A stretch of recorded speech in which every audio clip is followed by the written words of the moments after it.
Where are you going, Scott? See, this is a game again. This is the one that's hard to pick. Bulldogs are more talented, I believe, despite what the results show. But in this competition and the way that things have played out this year, I'm leaning towards picking the Tigers just because I know the Tigers are going to have a crack. Yeah, I think the Tigers will have a go as well. And that's what this competition is coming down to. The Bulldogs, they had a crack for a couple of weeks as well and didn't get results, but I just see more consistency over the Tigers. I could be wrong. I wouldn't be surprised if the Bulldogs come out and beat them by 20. That's just the way the comp is. But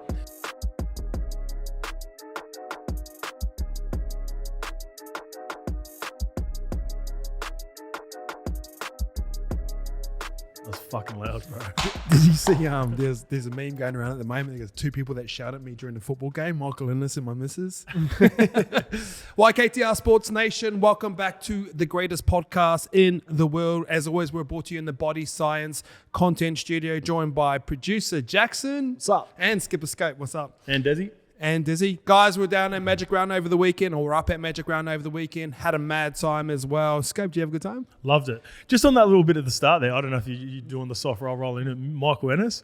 I love listening to Michael Ennis. Same. I don't mind him either. I reckon for the energy that he brings and then the way that he sort of breaks it down and explains it, if I was, the average punter, I think Mick Ennis is probably one of my favourite commentators at the moment now. So who, is he up there? Is he your favourite? He'd be my favourite. Obviously, I've got the nostalgic feeling with Ray Warren and Gus together. Like, I still love Gus and Ray Rabs together, but in terms of like the guys that are coming through, I think he normally does it with Vossi or is it Warren Smith? Warren Smith, I reckon. Warren Smith and Mick Ennis together, really good. The old Brandy and Blocker Roach is a tough listen sometimes, isn't she? Brandy's a little. Don't put Brandy in Blocker's category. Blocker's in his own. Is there a guilty by association with commentators? There has to be. I feel like when I'm listening to Blocker, I'm listening to like a footy companion.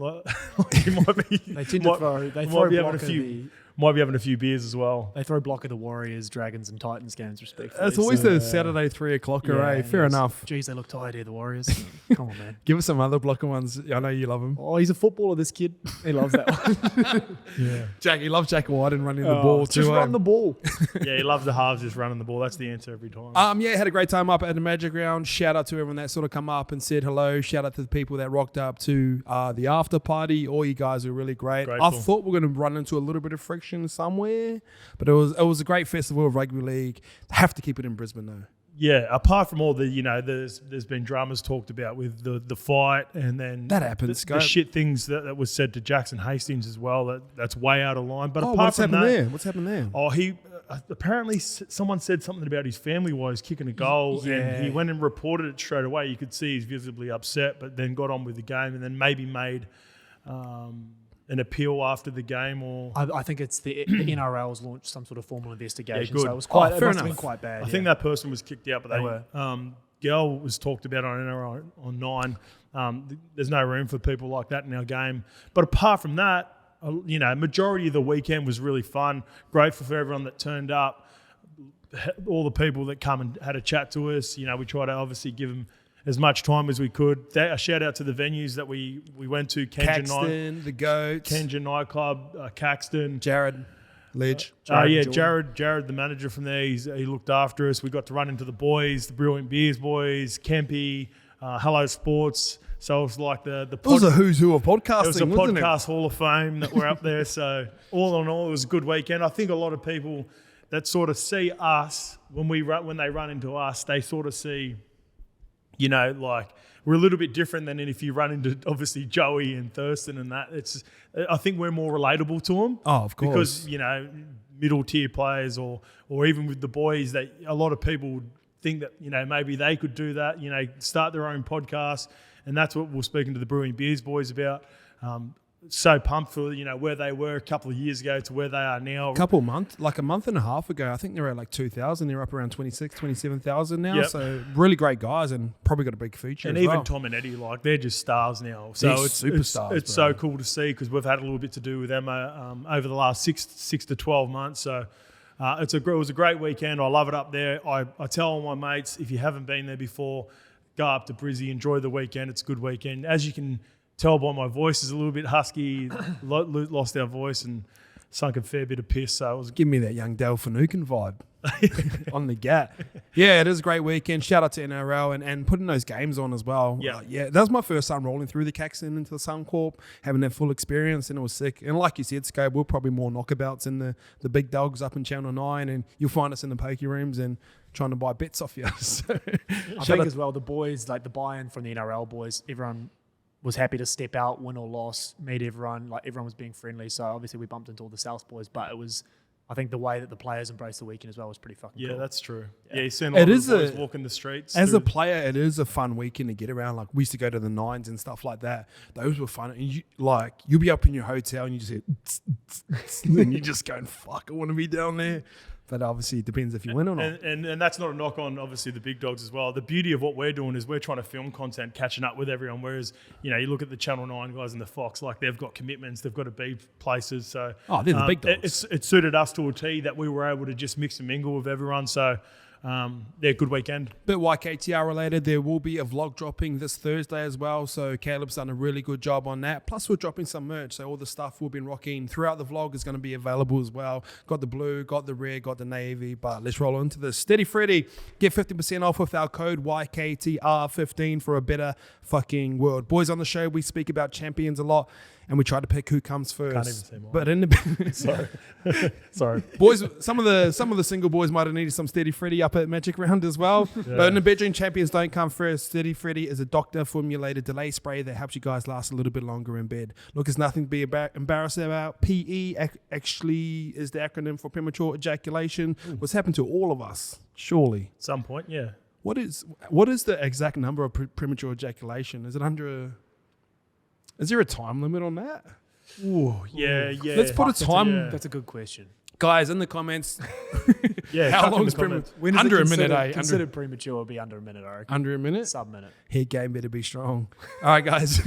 Get 50% off a code YKTR15 for a better fucking world. Let's roll, Jackson. Three of the best. Three of the best, baby. All right. We'd be remiss if we didn't start with Baz. Trent Barrett officially walked, been pushed, walked, whatever you want to say. He's out of the Bulldogs job.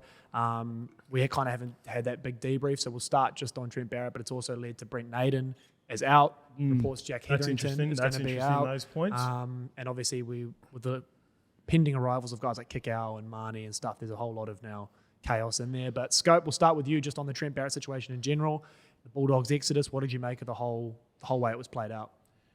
Yeah, so straight off the bat, you'd think it wasn't just his idea to walk. That's without knowing, I'm not, you probably know Baz a little bit better than me, Ice, and you've been around Gus in the past, and there have been, Gus is ruthless. He's a ruthless person. So I'm just, from the outside looking in, I wouldn't, what's the word? Wouldn't be surprised if there wasn't a little conversation at some point over the last couple of weeks to say, look, I think the thing that let him down is off the back of, they had the Roosters win 2 weeks ago, and then they come out and they were just really flat against Canberra. And that performance would have been concerning because, there are teams, and this is the beauty of the competition. Sometimes, even last week when I did Scape Tears Me, it's always good to see, like I joke around about stuff like that, but at the end of the day, I've been in the position that the Bulldogs have been in. I've been a part of a team that's won the wooden spoon. So we have a bit of fun with all that stuff, but you never like to see it. And I always want players to go well. I want players to go well. I want coaches to go well. If they're good coaches, sometimes I'm a little bit more critical on coaches because I've been with bad coaches before. I don't think Baz is that a bad coach. I just don't think now, from not seeing what he's produced at the Bulldogs and Manly, I just think he's got to the point where he just might be a really good assistant coach. And that's not a knock. I used to talk about coaching, or, what if we would get into coaching, what sort of coaches would we be? There's no way in the world I'd want to be a head coach. But I think I'd like the devil in the assistant coach ranks. I think it's a dream job, I think that'd be quite fun. You get paid pretty good money. You basically do more one-on-one than controlling the team, doing the media shit. Is it the backup quarterback of the NRL? Is that fair to say? because the backup quarterback's got to be the This best is job in what world sport. assistants do. They're kind of in between the coaches and the players, so they're still like kind of one of the boys. Like the boys can sort of lean on them to a bit of advice, do a couple drills, a couple video, and have no pressure on them. It's literally the dream job. I've said this a few times. I think if you'd watch old content, mate, the Manly boys, despite what happened, they all like Baz. They all got along with Baz. It's just maybe like I said, head coaching isn't for him.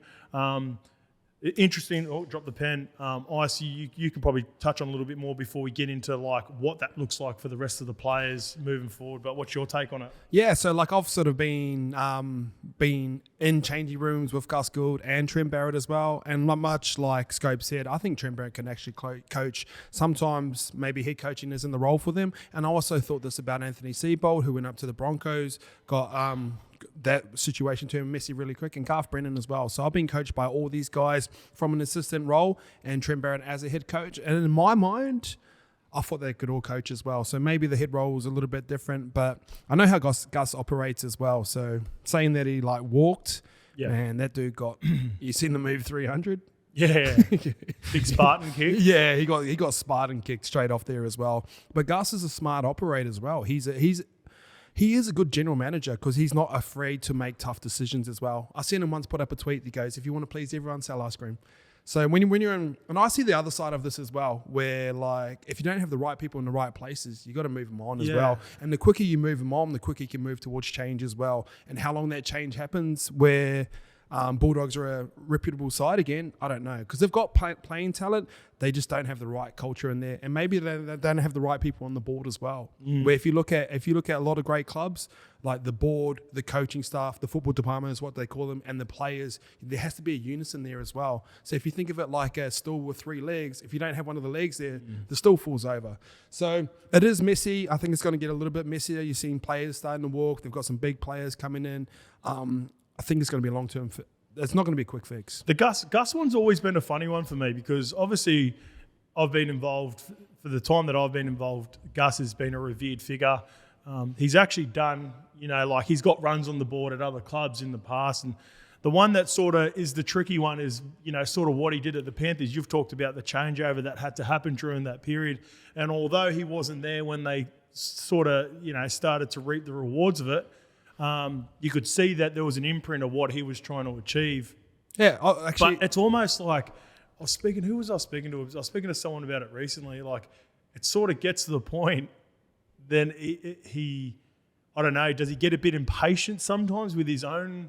Like, because he's such a great rugby league mind, but sometimes and he's a great speaker as well. He is. He speaks really well. I know he obviously loved Trent Barrett. There was that clip where they brought up where at one point, a couple of years ago on NRL on 9 or whatever it was, a podcast that they were doing for 9, that he advised Baz not to go and take that job, and then he takes the Bulldogs job. So it's a funny one with Gus as well, because do you know what he does, bro? And this is what he does with players. So say you got a long-term contract, you got a 3, 5, like there was a time a couple of years ago where Penrith was signing like 5-year contracts, Maloney, RCG and stuff as well. And I'm not saying these boys have told me anything, but I do know what happens behind the scenes. So if you're on a long-term contract and you're not playing well, you'll have a meeting with them and he say, there's probably not going to be a space here for you. We know we've got to honour 3 years of our contract, but you're going to be playing reserve grade. You won't have another look into there, and your value is going to go down as well. And I've heard him do this to numerous players as well, and it happens. And like this happens in all workplaces. Yeah, that doesn't. as well.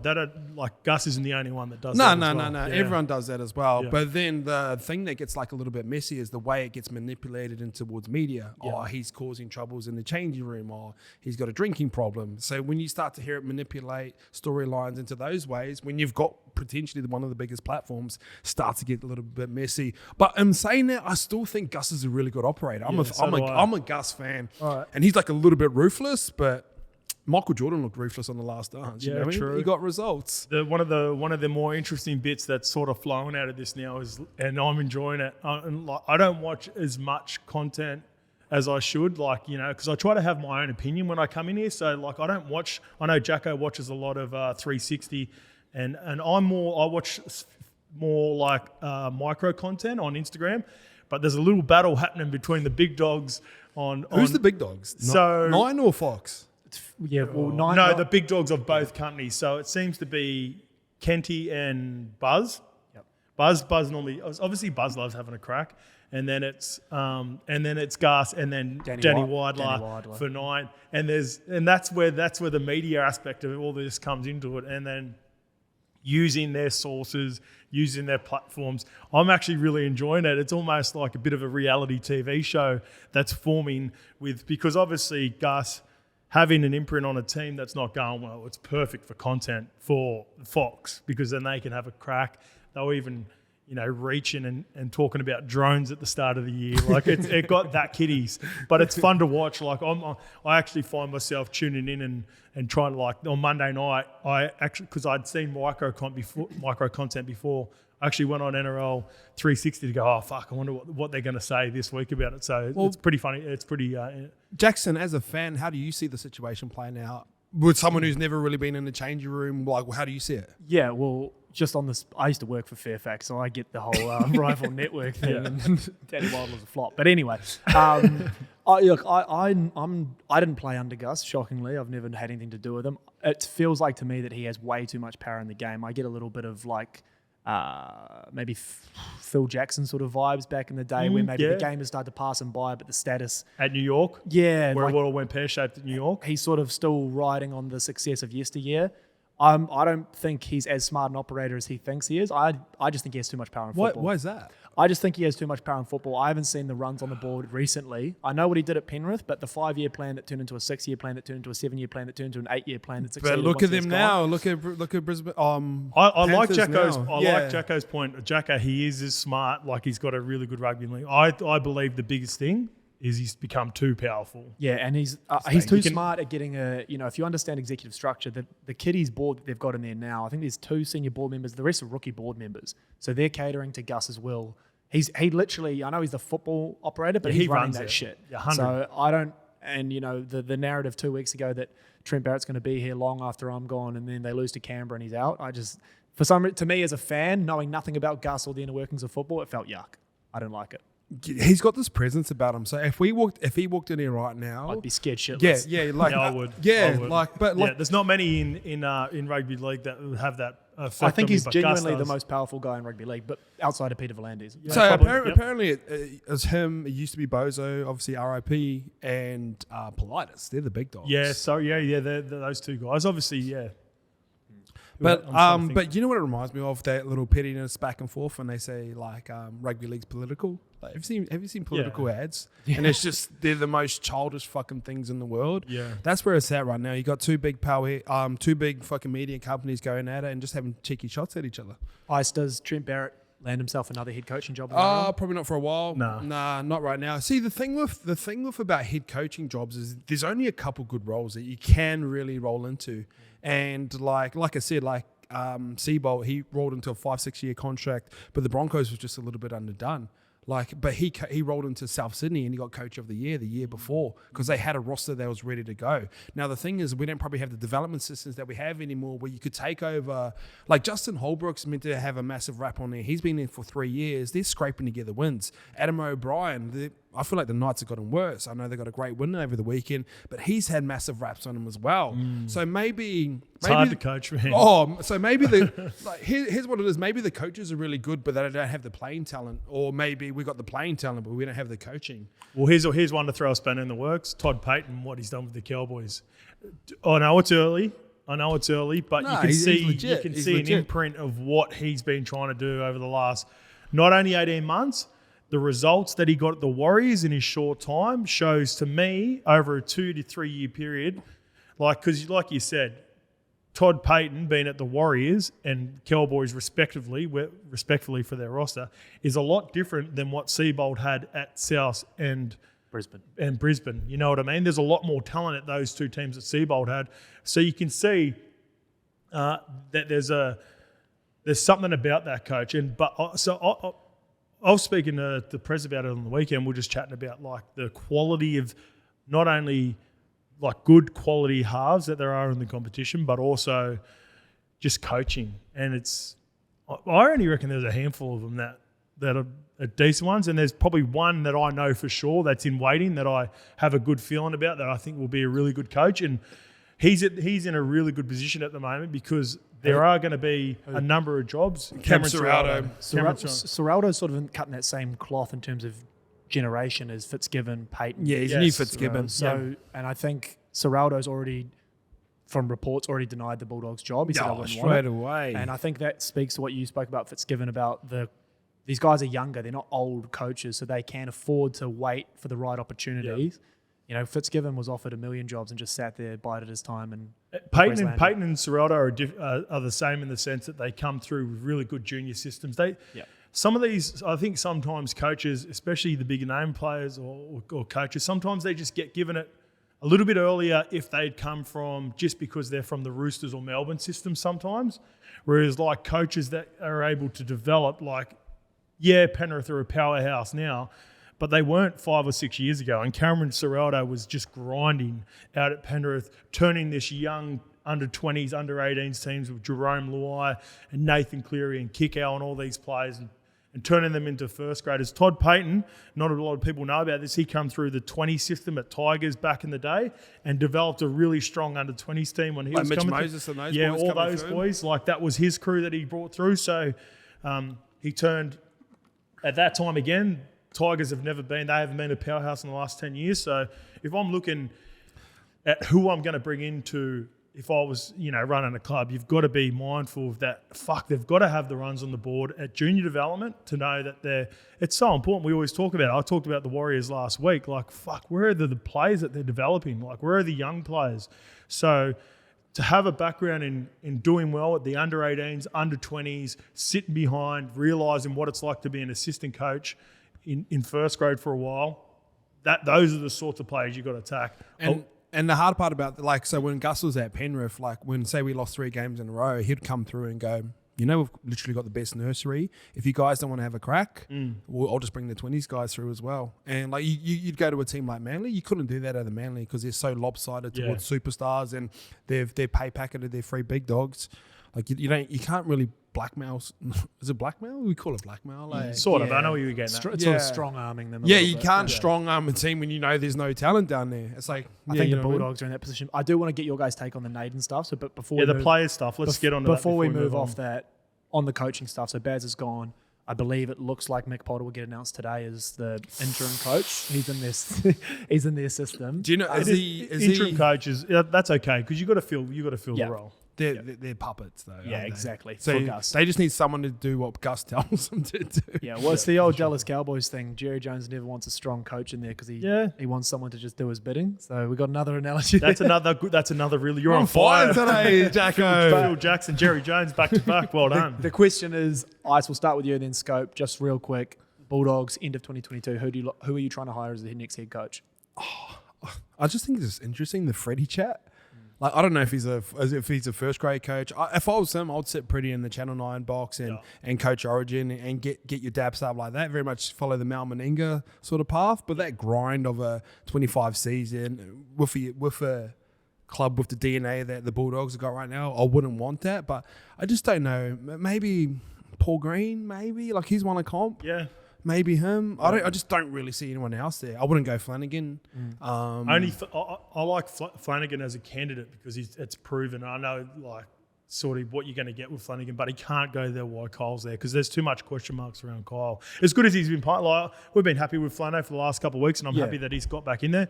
But that's just a conversation that doesn't need to be had. Or they say you build a reputation. The way you build a reputation is what people say behind your back as well. And respectfully to Flanagan, I haven't heard too many great things. And we've said this about Kevy Boulders as well. But Kevy's doing a job for the Broncos. Can you build sustained success off that? We don't know, but right now he's doing a great thing. But you just sometimes you talk about coaches and maybe Mick Potter's in that category as well. You don't really hear too many good things, and we're friends with players. I think Mick, he's cut from the same cloth as Gus in terms of he's awkward, bro. I've had chats with him. Old school. Yeah.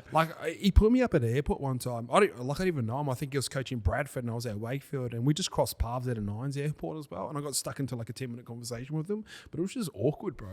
It was so awkward. Weird. All right, Scope. Let's move on to the players chat because I did want to get your take on this. Yeah. So Naden gone, Hetherington looking like he's going to be gone, question marks over Kickout, Reed Marnie, all that sort of stuff. Players' perspective, when you Did you ever sign to play specifically under I a was never coach? good enough, but I like the question. Yeah, I know. I understand the question. Would you, if you were in the position of Brent Naden or Hetherington, these guys that signed to play for Baz, and he was sacked, what would you be doing? Yeah, see, that's what players do have these in their contracts these days, and I like it because It's cool. Yeah, obviously we want to give the power back to the players. The interesting one is Reedy and Kickow. Like those guys are playing unreal this year, and they'll be looking at guys like Fox and Burton, and if they've got anything in their contract right now, I'd be honestly assessing it, and then looking up at, when we talk about strong cultures and strong leaders. Yeah, we want to put everyone in Redcliffe, and I don't mean to be drumming down that beat all the time.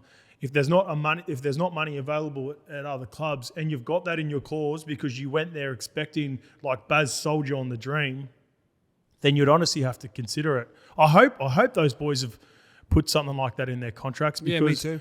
Like at the end of the day, probably the Bulldogs fans are not going to like that. But fuck, if it becomes a shit fight, and like you mentioned, Mick Potter's looks like he's going to be the favourite interim coach. That wouldn't excite me one bit, based on information that I've known from playing in the league for a little bit and having mates. If he's going to hold on to the job for an extended period of time, then I'd honestly look at finding plans moving forward. Yeah, but Nice. the other side of that, Gus is pretty motivating as well. Like as well as Trent can, like as good of a coach as Trent was, and trying to get him in, these guys in. Gus is He still would have the been the main biggest guy. draw card, yeah, for sure. But when all that sort of stuff happening, Gus is on the phone. Hey boys, this is what's happening. Blah blah blah. Don't worry, I'm gonna look after it. He's pretty convincing as well. But in saying that, like if a Redcliffe, just to roll off his conversation, they could jag a Reed, Marnie, and a Kikau. Yeah. Redcliffe start to look a little bit more interesting, and you got fucking Wayne Bennett. Like we've been talking about coaches this whole time. You literally got one of the best coaches there ever was, or is. So yeah, that Redcliffe card is such a little. Yeah, it's a bit of a jack in the box. It's good. Yeah, it's like a Jack and Yucca. Yeah, for the managers, it'd be unreal for the managers to have that little card. Just lastly, Scope, because I'll play devil's advocate, James Graham sort of came out and he was completely off that whole narrative that you play for a coach, and he really went hard at Naden for skipping straight away and basically said, if you were Baz's guy and wanted to play for him, you should have just done it on the field rather than just cut tail as soon as the contract's up. So he sort of played it more like if that's your guy, prove it on the field sort of thing. Yeah. that's not it. I understand where James, because James. Yeah, I Graham, get that. He's loyal. Because he's loyal, and he actually did that. So Yeah. I can't knock him on that. But I think it's a little bit different for middle tier players. Like when you're the go-to, like it doesn't matter what coach comes in, you're going to be there, like no matter what. Whereas if for instance, when Ricky come to Parramatta, after Steve Kearney had got sacked, he basically said I wasn't the guy. So whether Naden wanted to jump ship straight away, or maybe the Bulldogs have said like, we're going to move on a few players. Who knows? Like, I don't know what the situation's like that with, but from my own experience, like Ricky I appreciated it later on. I didn't like it at the time, but Ricky said, look, we're not going to use you. We had that conversation that Ice was alluding to with Gus. Like I actually got that conversation through my manager. Ricky's not going to use you. You can spend the whole year in reserve grade, or you can move on. And I got it done quickly within, 3 or 4 weeks.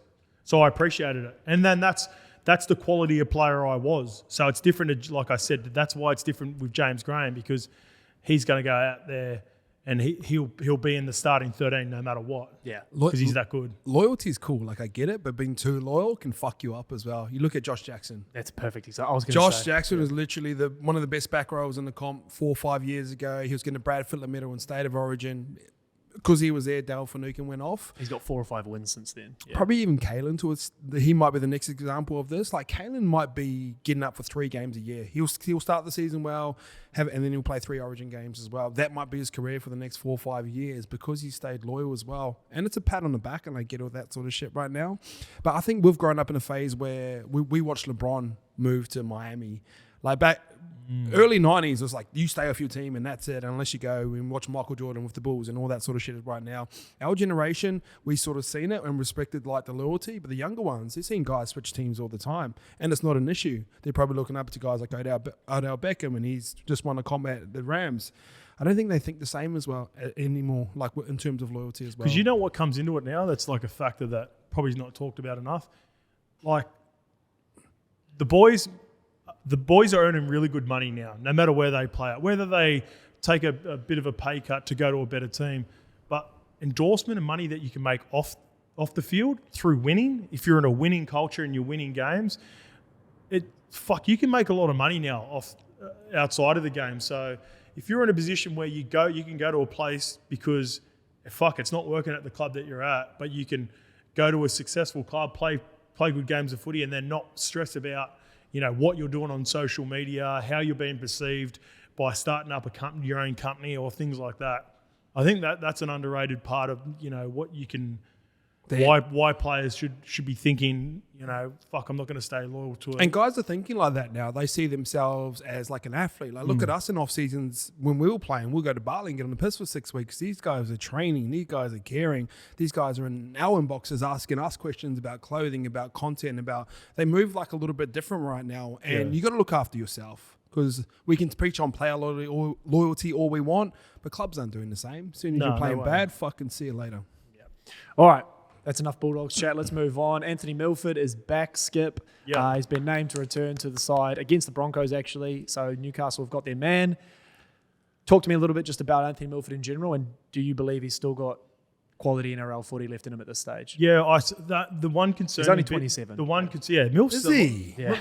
Bro, remember younger than me. Last year I did 3 best available free agents. Yeah. That would become available for the next year. He ended up going to South. Milf was in my top 3 because I looked at his age and I went, holy fucking Milf's only like 26. I was like, he's been around for so long. I've got a really high opinion, and again, this is from my experience. I played against Milf. I know what he can provide on the field. I know as we get older, things start to slow down a little bit. It's not gonna be smooth straight away. He's coming into a Newcastle team that I still have my question marks on. Their halves in the make. There are a few things in their team that still need a little bit of work. He's better than what they got. He is 100% better than what they got, but I just think it might take a little while. I would have liked to have seen him sort of roll into a better system like he would have been in at South. I know South aren't the team of the last 2 years, but to start the season, if you'd come and rolled in that 14 role at the start of the year, when Latrell was fit, or when Latrell come back from suspension and he was fit, and maybe results were a little bit different. But I think it might be tough to be. Bill's still got plenty about him, and I don't care what happens at Newcastle this year.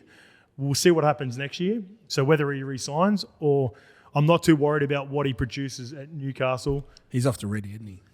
Another one we're sending to the Dolphins. Yeah, no, there is best footy under Wayne Bennett, there is strong chat that he's going to be going to Redcliffe. But I'm just pumped for him. I'm happy to see him back. He gets to come back and play the game that he loves, and he'll add something to Newcastle. I think he'll add a little bit, but whether that's enough for Newcastle to get the results, we'll see. Yeah, he's kind of a left side player that parks himself up on that left side, and if you think of the way KP plays, it's pretty similar. So the way that instead of playing off 4 forwards, you can probably push it out to a 5-5 split as well, where you can have both those guys running. So I think it definitely makes him better, but I'm pumped to see him back. And I think this is an issue of that no fault stand down policy, and I think the RLPA are going to go in hard after that in the next negotiations, like potentially get rid of it. But pumped to see Milford back. I think he does make the Knights a little bit better, but much like Scope, I would like to see him roll off the bench. Give him 20, like he hasn't played footy in a while.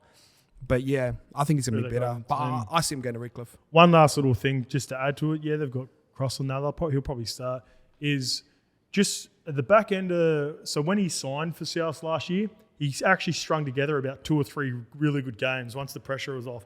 I think obviously the price tag of being that $1 million player had a lot of pressure around it. The Broncos weren't performing across the board. They were blooding a lot of young guys that are now starting to really reach that potential. I think during his time at the Broncos, he sort of went through a rebuilding phase, and he's not really that sort of guy, which is a little bit concerning because that's the way I see Knights at the moment. But once that pressure had gone off of not being on that price tag and he was going to South, like I said, he did play some pretty good footy in that last little span there. So hopefully it goes well. All the best to Milf on the weekend. Speaking of Broncos young guns, let's roll on. Cameron Smith has come out and said that Selwyn Cobbo, straight off a Magic Round Hattie, has thrown himself right in the attention of Billy Slater in that Queensland selection panel. So, Scope, I come to you and ask this.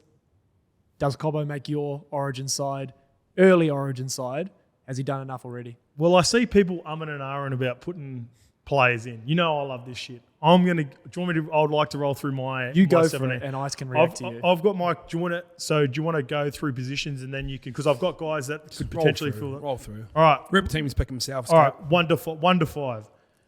Kalen Ponga still fullback for me. Of course. Xavier Coates, and I have Hamiso Tabuai-Fidow on the wing. I just think off the back of what he did last year, I know he's playing 14 for the Cowboys at the moment. He has a couple of guys in his teams that are actually starting over him at Cowboys level, but I just can't get that performance out of my head about how good he went against Turbo last year. And I just think I can just see big game player in him. I think they find a way at the Cowboys to eventually get him back in the team. So I've got him on the wing as well. That's probably a controversial one. I'd have him over Selwyn Cobbo. Val Holmes and Dane Gagai in the centres. I think Gag speaks for himself. Val Holmes has been really impressive left centre this year for the Cowboys. The halves pick themselves. Ches and Munster, that's a lock. You've also got Sam Walker, Reece Walsh there knocking on the door in the next couple of years. My front rowers, I think, pick themselves as well. Josh Papali'i and Tino Fasua-Malaawi. You can maybe move Tino to lock if you wanted to chuck in a few other guys that have got a little bit further down. I've got Harry Grant at 9 with Reed Marnie really putting a lot of pressure on him, but I'll still pick Harry Grant. Yeah. I think the back rowers are a lock. Felice Kafusi and Kurt Capewell with younger guys like Jeremiah Nanai knocking on the door. That'd be sick. Yeah, and I've left David Fafita out completely out of the team, by the way. Paddy Carrigan would be my lock. He has been unreal for the Broncos. Big fan.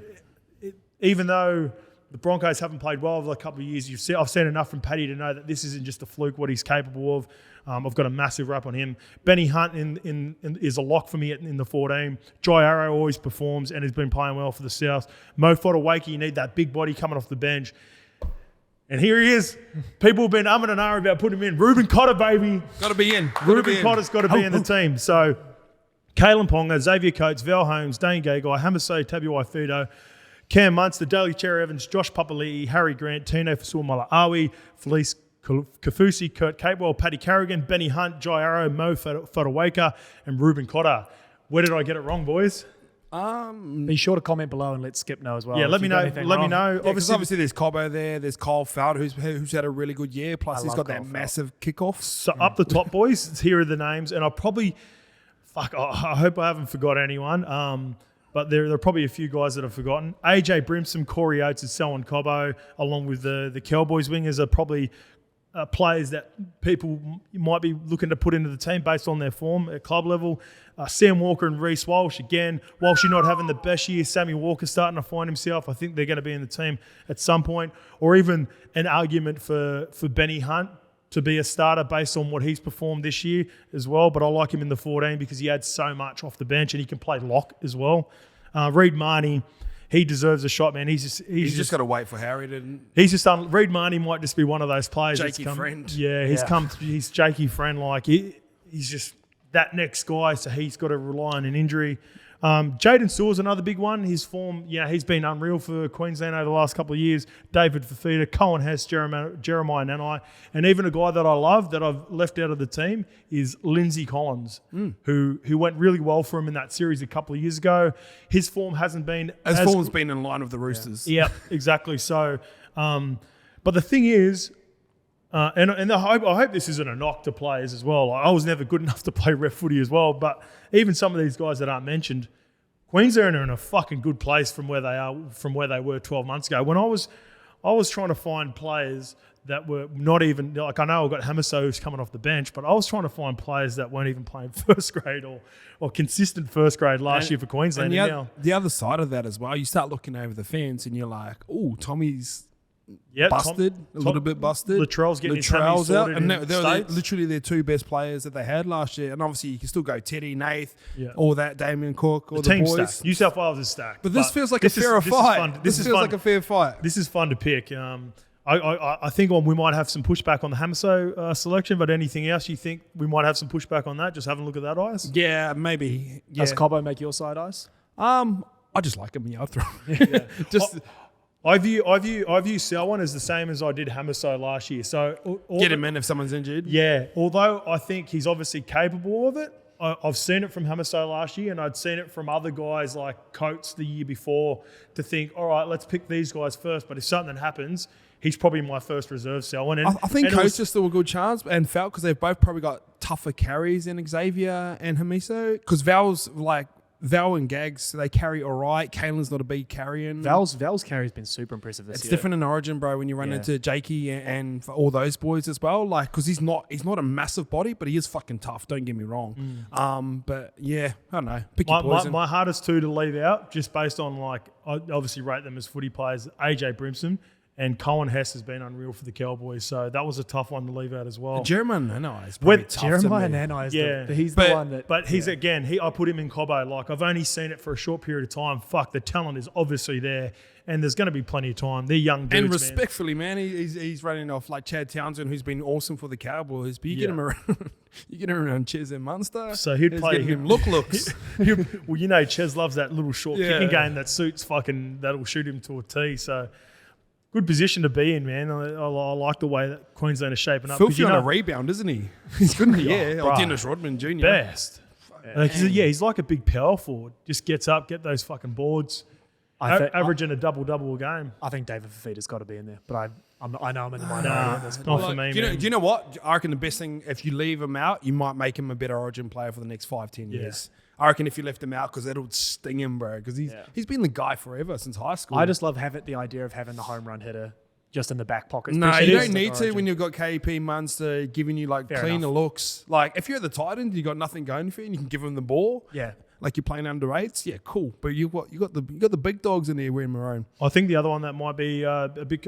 I think people are going to be on board with Ruben Cotter. Oh, I know. Maybe 2 or 3 weeks ago, people weren't seeing maybe what we were seeing. I know, like we've talked about, I've been a big fan since the Indigenous game a couple of years ago. I think people are really starting to buy into Ruben Cotter. Maybe Mo Fodawaker might be the one that, you know, you pick your poison. David Fafita, Cohen House, Lindsay Collins. Like, guys, yeah, that's because he hasn't been in. Did you have Francis Molo in there? I can't remember. No, Steve Frankie Molo. Yeah. Frankie, same thing. Yeah, no, Francis. so it is Francis, but we're boys. No, we're not boys. I like chucking a nickname in there. He's another guy that'll be thereabouts. So they're in good position. It makes for an interesting series. Got some options. No, probably not going to get 50 put on them. No. No, not Not a in this chance one. of winning.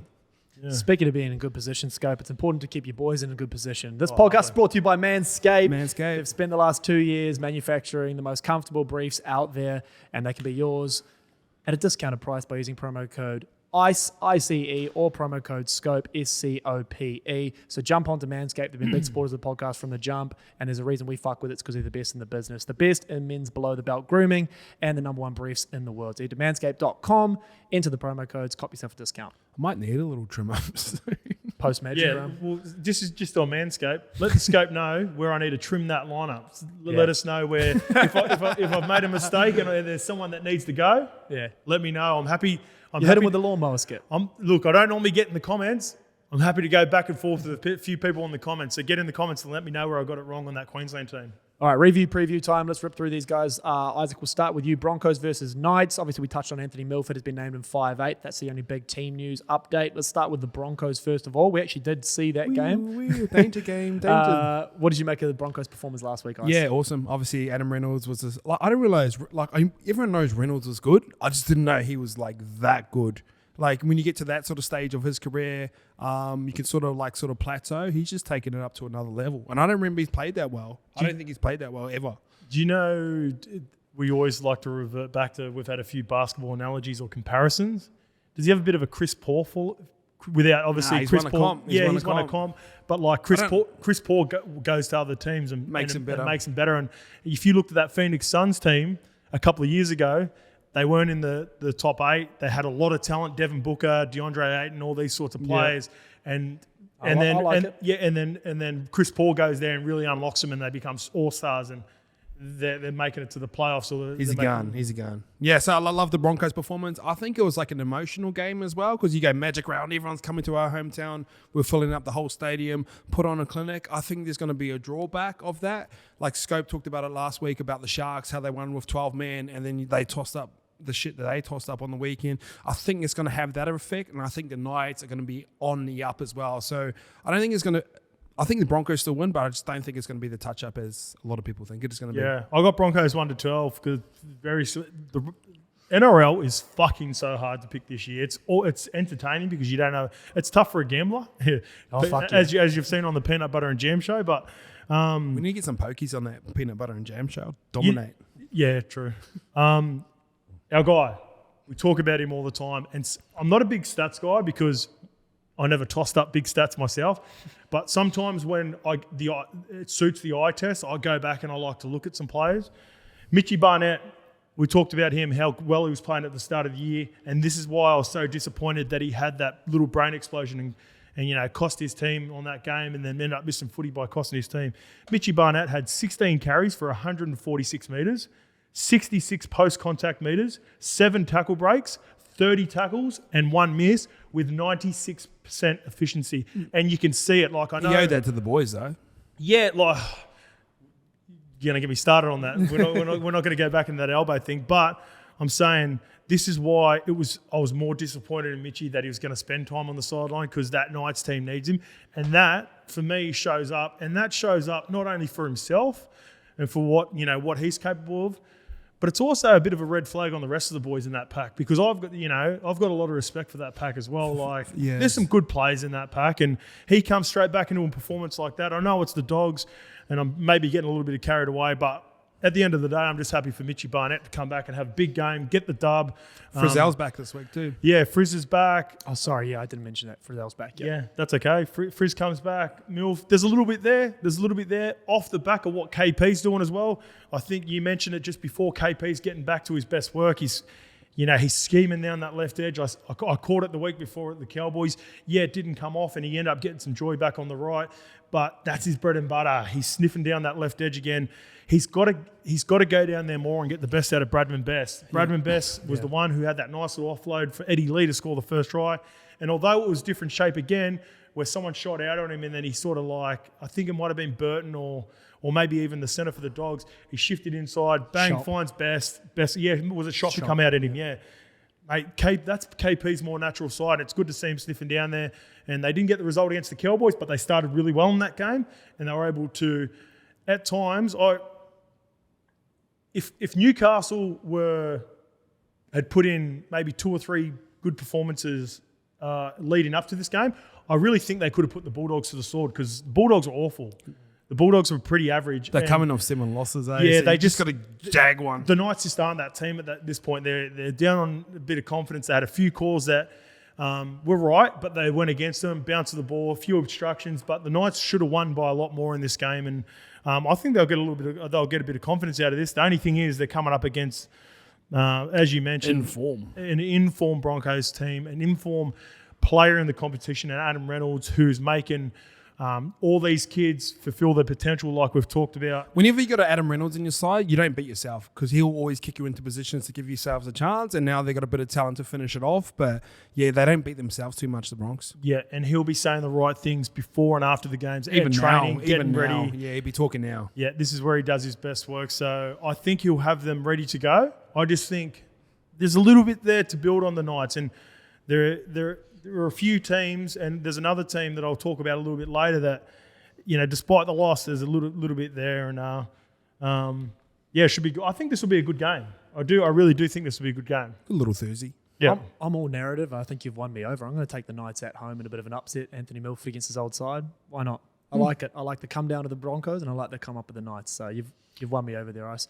Let's move on. Tigers, Dogs. Ice, we'll start with you again on this one. Madden is in for the injured Luke Brooks. that sucks. Tigers versus the Bulldogs. What did you make of the Tigers' performance last week, and how do you see this one playing out? Yeah, tough game. Obviously went up against the Cowboys, who are in form, much like the Broncos. They've probably got a roster that's looking around and not used to winning, so everything seems to be pretty exciting, and training's become like a little bit more fun, and videos become like a little bit shorter. But this is fucking another danger game as well. Just that narrative of, I wonder what the strike rate is for after coaches get sacked and teams actually win as well. So I feel like it was high a couple of years ago. I don't think it's as high as people think it is, okay. but it's just when it happens you hear about it. It stands out in your mind. It's fresh in your mind. So yeah, interesting game coming up as well. Respectfully, won't be paying too much attention to it as well. More exciting than the Dragons Warriors? Or?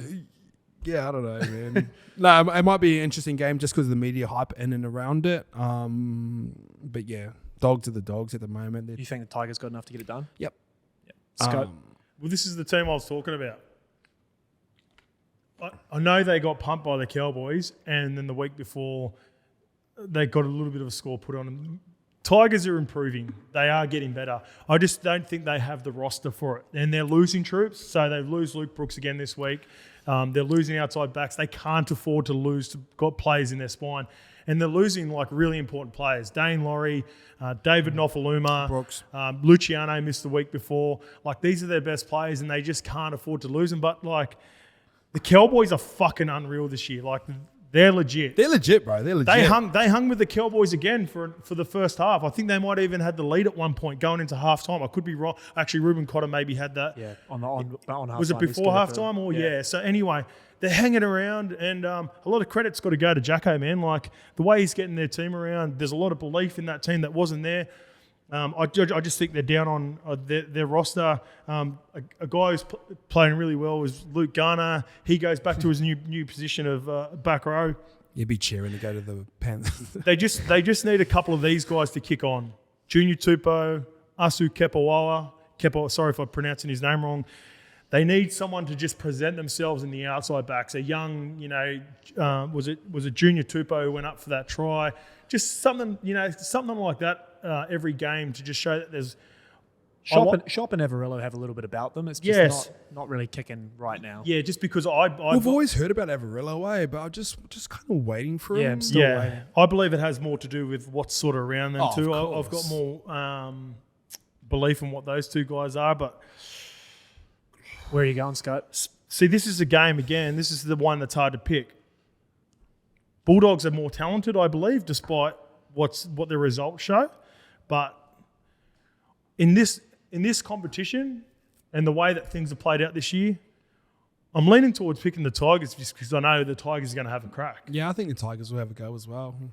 And that's what this competition is coming down to. The Bulldogs, they had a crack for a couple of weeks as well and didn't get results, but I've just seen more consistency over the Tigers. I could be wrong. I wouldn't be surprised if the Bulldogs come out and beat them by 20. That's just the way the comp is. But their mind's not even on Tigers at the moment. Their mind's on, shit, we missed training yesterday. We got sent home. Yeah, true. They're not even thinking about it. They're like, who's our coach? Shit, Nathan's just left the group chat. Yeah. And then you get till Thursday, like, oh, shit, we've got to play a footy game as well. So it's just going to be one of those weird games. It might be fucking interesting. It might be like that Titans game a few weeks ago where it was miserable, but it was almost that miserable that it was fun to watch. Just become a giggle at the end. Yeah, just become a giggle. So, but then I've got a bit of respect for the Tigers as well. Like things here, Jackson Hastings is making a difference. But it's a 6 o'clock on a Friday game if I've ever seen one. I'm just so desperate to see the NRL and 360 crew beat up on Gus. I hope the Dogs get absolutely smacked. I hope it's awful. Just so you can tune in Monday and watch them. That's personal, bro. That's personal. Yeah, you're Team Fox Sports, aren't you? Yeah, I worked for Fairfax, man. Fuck that shit. Oh, okay. So is that the same part of the same thing? Channel 9 on Fairfax. Yeah, I'm Team NRL. I like all the goats that are on NRL on 9. I feel like respectfully. Actually, I won't even say it. All right, let's move on to Parramatta taking on Manly. Scope Cup. Ryan Madison has been named at lock for Para, and Joshy Schuster, the blind man, returns for Manly. Scope, let's start with you on this one. Talk to me about Parramatta. What did you make of their performance over the Magic round? And then coming up against the Bird gang. Yeah, I think they come up against a red-hot Roosters team that maybe hearing the few of the critics, like myself, even Ice was starting to turn on. I wouldn't call them red-hot. Red-hot was a stretch there, Skip. Oh, well, they had a crack. Like, they're a lot better than what they'd performed, and they come up against a good Parramatta team. I wrote down in the notes, Madison has to start, in my opinion, and so it's good. This is before the team was coming out. Ryan Madison is a funny one to me, Ryan Madison, because he's obviously, when I watch Ryan Madison play, and this is why I'm asking the question, because I don't know, I haven't spoken to any of the boys about this. Fuck, is he a lemon? Is he hard work? He must. I don't know, because he's always got his shirt off and shit, eh? No, not that. If I had that rig, I'd be getting off too. But he's way too talented to be coming off the bench. Like, it gives me vibes of that sort of, like, when... You could have the same conversation with Bryce Cartwright, though. They give him 10, give him more minutes. Shit happens around him. Yeah, but like when I watch Matto, like, and this is based off was really good at the Tigers in spurts and then really good at the Roosters. But players that have been moved on and then like aren't necessarily starting all the time. When I don't know if I'm missing something. When I watch Ryan Madison, probably Papali'i, obviously Isaiah Papali'i has to be in the team, but man, I'd have him over Laney every day of the week. And I'd probably keep Nathan Brown. And I'd like Sean Lane to come off the bench because he's a little bit more like versatile because they've been playing Madison in the middle. I don't know. It's a weird one. And I'm not calling him 11. I'm like, is he 11? I don't know. I'm trying to figure that out myself. But on the Parramatta team, I think again, this competition is so good. They come up and played the Panthers, Magic Round. They say all the right things in media that we need to back it up, but they don't. I don't know. Mitchy Moses did, just the rest of them didn't. Yeah, Mitchy Moses was unreal, man. Him and Isaiah Papali'i were both unreal. Yeah. They're developing a nice little. I don't know. That's all I got on that. To be honest, I'm more asking questions. The Eels sort of more leave me with questions more than actually having. Do you know what with Parramatta? I just don't think they believe that they're a big side because they've always kind of been in between that 5 and 8 spot as well. So they've got enough talent to beat the big dogs, and they've knocked them both over this year. But what you got to realize when you're a big dog, you have other teams chasing after you as well. And the thing that's always worried me about Parramatta is they struggle to win away from home. Yeah. And the thing, where's grand finals played, Scope?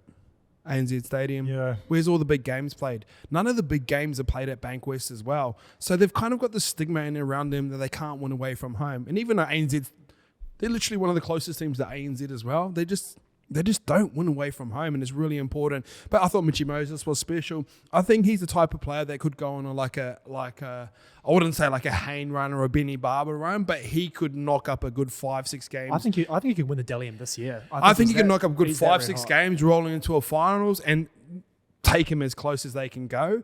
But like I said, you just don't know what they're going to toss up. They're better at playing the top teams, and they don't defend their own home when they come through as well. It's weird. You know what I started doing? I started looking at the lineup as you're talking about whether they consider themselves the top teams. And I started looking at their lineup, and this is what stands out to me. Like in their main players, they're all fucking guns. And this is respectfully as well to the I know some of these boys, and I hope this doesn't come across as me having a dig, but Gutho would be maybe a top 5 fullback without being number 1. Mitchy Moses would be a top 5 half without being number 1. Dylan Brown would be a top 5 halfback without being number 1. Reid Marnie would be a top 5 hooker without being number 1. Probably only Junior Paulo.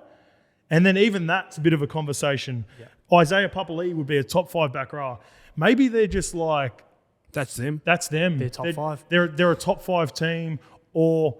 They need to play the big dogs in order to go, all right, we're going to fuck you guys now. Like, yeah, they get up for those ones. Yeah, they get up for the big dogs because they're like... We used to be in the underdog tag. Nathan Cleary's the fucking best 7, so Mitchy's want to fucking put his best foot forward. Cam Munster's the best fucking 6 in the game. All right, Dill's going to fucking want to kill him in this game. Like, maybe that's just who they are. It's not dumb. What about... Manly, Ice, start with them. What did you make of their performance? And is Tommy sweet? Yeah, so he's playing on 2 legs instead of 3. I think you just got to give Tommy a break. And as great as he is, and I know he's super competitive, there's no one that cares about Manly more than Trebojevic, and I'm including Hello Sports in that conversation. They care about Manly. They care about winning. He want to be on the field, even with... But he's just playing like a little bit busted right now. And in saying that, him playing busted is still probably better, but you're risking that longer-term injury, in my eyes as well. So, man, they just got a clinic put on them. They couldn't bounce back in any way, shape, or form. I mean, watching the kickoff and the ball bounces, you're off to a rough start, and you can't defend it. So, I think they'll definitely bounce back from that wonderfully talented side. So I think this is going to be a really good game. Manly and Eels have always kind of had this weird little rivalry between them as well. So that dates back to like the 80s and that. Is that what it is from? Yeah. So I feel like these games are always good clashes as well. So I'm really looking forward to it. I'm looking forward to them bouncing back. They still got a really good side, bro. So this could be a really good Friday night game. Scope, Manly, what are you saying? Like them? Yeah, it's just I don't care what they're saying, Turbo's saying, or Desi. Turbo needs another week off. Like we were sitting behind, watching him in the first half, and there was footage of him. I don't think it even did it justice. And the big thing for me that's noticeable with Turbo is, again, I went back to look at the stats because I wanted to get a feel of just what the eye test looked like watching the game. 19 for 145, not too bad. Like yeah, it's a good day for most fullbacks, but not good enough for Turbo. Turbo's he's a 22-50 sort of guy, but it's not the worst.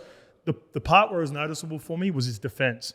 So when I've watched Manly over the last couple of years, I thought that they were extremely lucky in a couple of games to scrape through a win based on what Turbo did in defence. Like, he's sweeping out the back. The one that stands out for sure, Reynolds, is the Reynolds chip kick. As good as it was from Reynolds, he pulled out of that. He pulled out on it, and this is not having a crack at Turbo's courage, because I know it's not courage. Oh, fuck no.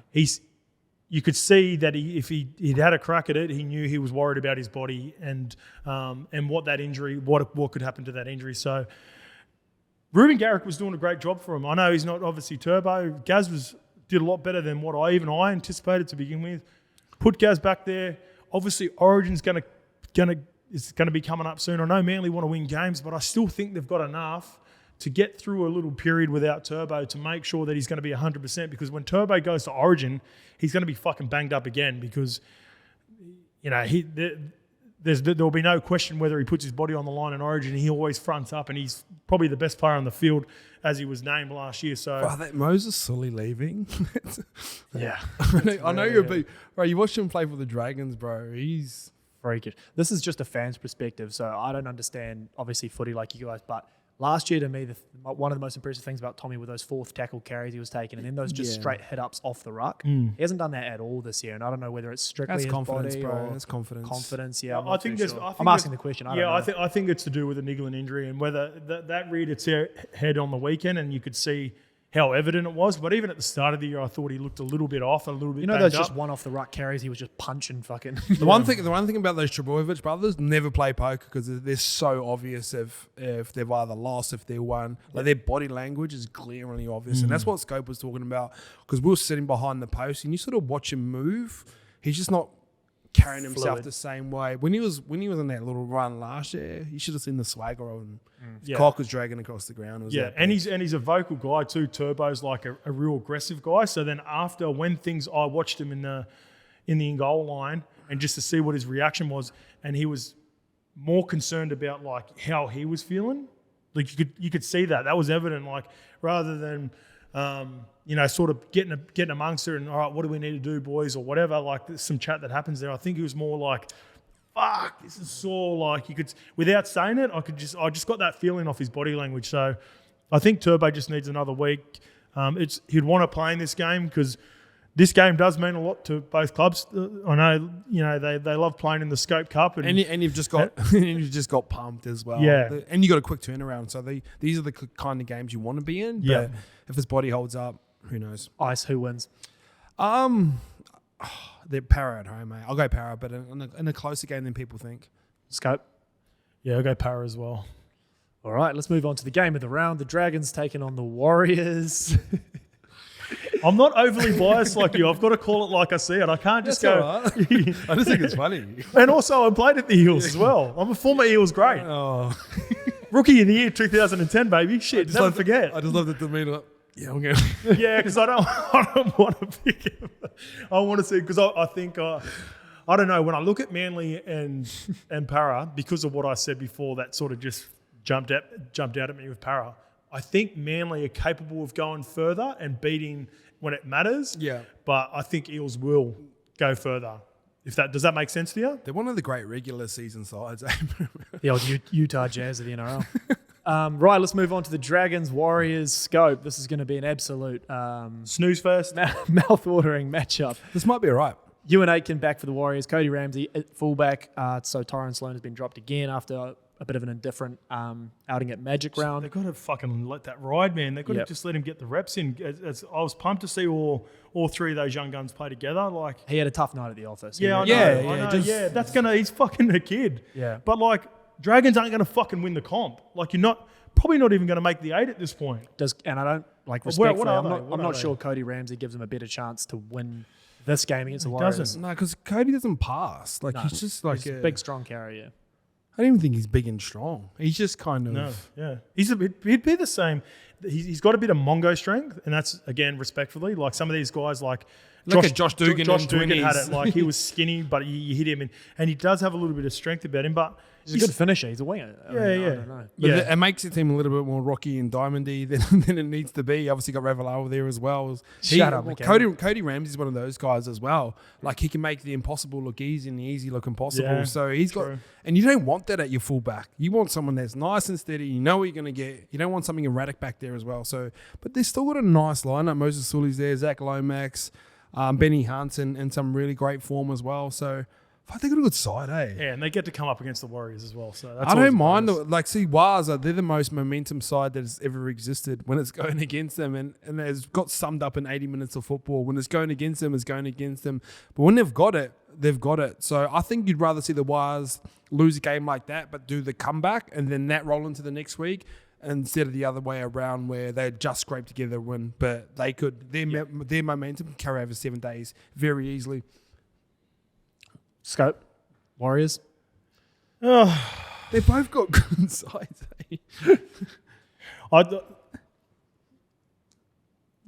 Based on what I said, when I watch the Warriors games, I think it's clear. This is the only thing that I know that I'm going to go that I can see from the Warriors is that there's not a lot of belief in each other in that team at the moment. And I don't believe there's not a lot of belief in the coaching staff as well.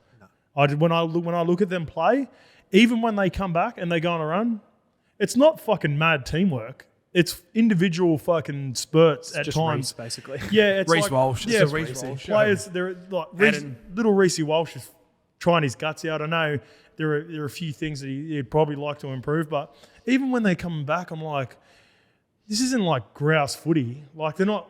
The whole team isn't flowing together. Like I think the one encouraging thing we noticed, Ice, you mentioned it when we were watching it, is in that back end when they did start rolling, Sean was touching the ball about 3 times a set. Yeah. So that was encouraging because he's been under a lot of pressure. But he's in probably the same conversation with KP, and like they're sort of similar style players, but different stages of their career. It's just simple. It's like the more touches they have, the more chances they got. Yep. And you'll see someone like Jackson Hastings, who's nowhere near as still very talented, nowhere near as talented as him. But when the Tigers needed him, he was touching the ball 90 times a game, which is fucking crazy. So you need Shawnee and KP to touch the ball around 60 times and not just like kicks and stuff like that, like different looks. And like you said, when the game was on the line, he was touching, he was dropping people off. It's hard to read. So it is what it is, man. Scope, who wins? Not rugby league, I'll tell you that much. I think boys, I reckon that the best bet on this one too, and despite what the Warriors have tossed up in the last 3 weeks, at the start of the year, this is what they'll try to get back to because this is what the Dragons do to you. When you look at the Titans on the weekend, they play such a negative, like control, try to complete their sets and try to defend their way to win. Go the unders in this game. I don't know what the unders will be, but go the unders. I can't. Just because you think of the Warriors, go the unders, man. I'm more confident that the Dragons will drag the Warriors into the type of game that the Dragons want to play rather than the opposite. Yeah. Where are you going to go? I'm going to go Waz, I don't know. Fuck it. Something about the Waz. I think the Cody Ramsey at fullback thing's throwing me off a little bit. Yeah, I think the momentum carries him over, so I'll play for the Waz. I know what momentum is like. Both good and bad. All right, this might be a slightly better game. The Cowboys taking on the Storm. Wishart has remained his spot at fullback. Obviously, Jerome is straight back in ice. Cowboys are unchanged. They're chasing 6 straight, the Cowboys. Are they? Wow, congrats. Talk to us a little bit about Melbourne last week and then the Cowboys at Magic Round. What do you like in this one? I found the Tyrone Wishart at fullback was just threw me off when he was catching. I was like, who is that? Yeah. But I think first of all, shout out to the Cowboys. They've put together a really good season as well. I think they're a real deal. Their defense is solid. We were watching their attack and video, me and Scope, and they're impressive. And he sort of he showed me a Peter Hiku play. So everyone's buying into the culture. It's like the opposite of the Bulldogs, where Bulldogs probably got as talented roster, if not more talented. But this is what matters when you got a coach and you got a playing roster that cares about the coach, and you've got something about the Cowboys. It's going to be a really good game. But in saying that, Storm coming after a loss and getting fucking smacked in front of Magic Round at Suncorp, and Munster's going, we played like we're into 12s. Man, I think they're in for, they'll hold their gloves up, but I think that last 20 is going to be interesting for the Storm boys as well. Skip. Yeah, this has come just after the races because I won't be watching the Dragons versus Warriors game. So I'll just be looking forward to starting me Saturday afternoon on the Cowboys versus Storm. This is going to be a good game. What Ice was mentioning there was if you get the chance to go back and watch the game, we talk about him all the time, and this is where things that we say can back it up. Petahiku for the Murray Taulagi try. He comes over to the right-hand side. You're just going to the toilet, Ice? That's all right, I'll keep rolling. He goes across to the right edge. They have a bit of a shape where he's the one that gets on the outside, where he sweeps out the back. It's a generic block shape. Yep. Tips on, I believe. There's a bit of chaos, like a flick back in the inside. Cole Felt flips it back in. They end up getting tackled. He sweeps all the way to the left-hand side, has the little goosey, and sets up the try over It's his there. old fullback days, old Pet. And what that says to me, one, obviously Pet's a class player and an experienced player, and that's what you get when you buy guys like that. But also, the Cowboys are now at that point. When I look at other teams, so when we start, I'll talk about the Titans in a bit, how they got a little bit lost when it come to field goal positioning, and they didn't know where to get because they haven't. I think I mentioned it a couple of weeks ago. You haven't established who you are as a team, what your principles are, what you're going to do every week. Therefore, you can't add those little nice touches on the back end of things that you're doing really well. And it shows up when I see Pet sweeping, and also Vel does it. So there's a bit of a license, and that just doesn't happen willy-nilly. Like Pet doesn't come up with those plays, or Vel Holmes doesn't come up with those plays, Ice, unless they're practicing it at training, and they're that far advanced. What you might have missed from other teams is that they're able to chuck in a few nice little trick shots into there, or add an extra play to create that extra number, because they know that they've got their principles right in both defence and attack, that now they're getting to that point where, all right, we're a good team. This week we've seen so-and-so he might be a bit suspect. Hey, Pet, we'll bring you over to the left-hand side this week, and we might be able to get an extra number on him. I just think that's where the Cowboys are at. And do you know what a really interesting part about this conversation is? Like, no one's really talking about Jason Taumalolo. Like, when we talk about the Cowboys, we'll go Jeremiah Nina and Ruben Cotter. Like, Taumalolo's one of the best 13s to ever be going around. But that's when you're going great as a team. So, and it's crazy, like, Scope's origin pick, Hamiso, still on the bench as well, because the boys are just playing too well. So I think we mentioned it last week. I love Todd Payton calls it like having a Ferrari parked in the garage. Like it's so nice to just know you own it. Yeah, it's a good spot. You can bust it out when you want to impress someone. So yeah, I think as well it's important to note just before you go, Ice, like we always speak about where we were wrong. We were all wrong about the Cowboys to start the year, but me and a few other people were so wrong about Chad Townsend. I think what he's added to that side, you talk about where the Titans struggled to get to a spot and do their thing. Chad's running that shit, man. He, particularly at Magic Round, the amount of talk and the amount of pointing and shoving, and I know he's not the most gifted halfback in terms of his pure skill set. You don't need to be, bro. You don't need to be effective. But Ren's not gifted. Like, he's got a nice kicking game, but look at him. He's a small dude. He has a crack. Yeah. He organises well. Well, I just think Chad's been unreal for them. Tommy Dearden needs some raps, bro. He's so good. He's tough so good. Yeah. I still think I'm with you. I still think Melbourne, after a loss, that's the last team you want to play. I think. But look at this. Go. You go Scotty Drinkwater, Ty and Wishart. You go Drinkwater, Felt, Meaney, Felt, Holmes, Sevi, Holmes, and then it sort of balances out. So it's not as lopsided in terms. It's not so much about play. It's not so much Brendan Smith at prop. Yeah, they named Ruben Cotter at prop last week, the Cowboys, and now Melbourne's done it with Cheese. Yeah. So like, if you sometimes like playing talent and reputation gets leveled out by like form. So these guys, the Cowboys, are in form right now. So and it's up there as well. Cheese and Cotter are the same player. That's why everyone loves Cotter so much, because he reminds everyone of Cheese. So Scope, who wins? Where are you going? Yeah, I think Cowboys. I've got to give them the respect to the performances that they've been putting up. I've been picking against them, whether it be on the line and thing, and they just keep getting my pants pulled down. Except for when I said Ruben Cotter was good anytime jam at $10 last week. Yeah, that's that PB&J special. What about he dummied the wrong? No, we were actually. Do you know believe it or not? Do you know we're in the positive even before that? Oh, are we? That's just me and Jacko come on and taking over. You might be back on tomorrow, Jacko. Got the hot hand. You're the Cowboys. Boys are the Cowboys. You know things are going well for you as a club and a player when you dummy to the wrong side and the fullback still falls for it. Yeah, a full pirouette too. He spun right around. Bro, he can fucking go. That's the as bad as I thought the Cowboys were going to be at the start of the year as well.